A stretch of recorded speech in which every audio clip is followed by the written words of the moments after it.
I understand there's a whole industry of karate based around tournaments. Kids love it. It's good for self-esteem. It's good competition. It's great.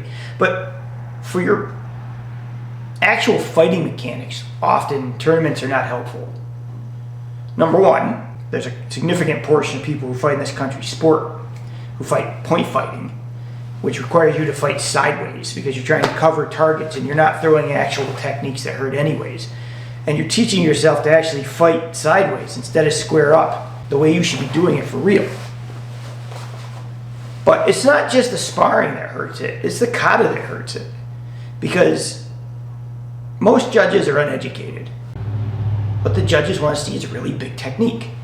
They want big motions, they want big snaps, they want screaming, and they want tension. Big motions, screaming, and tension will not help you in a real fight. Period. What you want in real life is you got to have this ability to snap techniques out, bring them quick, so you can continue to throw. You don't get the luxury of staying here like this. And because of that tension, it makes you non-pliable. It makes you hard to fight. In the beginning, you kind of have to do that hard, big stuff to get a feel for how the body works. And that's perfectly fine. But as you get older, it's supposed to shrink up and get softer. But you get punished if you do softer stuff because the judges can't see it.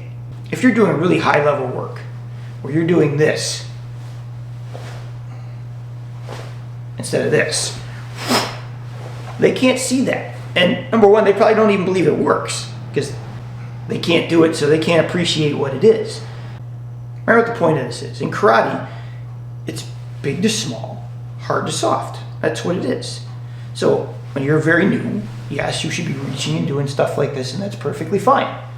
But as you get older, you should find more circles in your hips, and you should have more bounce on it. So it's relaxed. But again, it doesn't look good, right? Because we want the movie stuff. We want the big, hard, screaming stuff, and the big, showy stuff. But it actually hurts you in the long term. So I'm not saying tournaments are bad. I'm not saying you shouldn't do them. I'm just saying, remember, there's more to this as you go through karate. It's not, your goal is not to stop with big technique that you teach children. Your goal is to learn smaller technique that will help you keep training as you get older.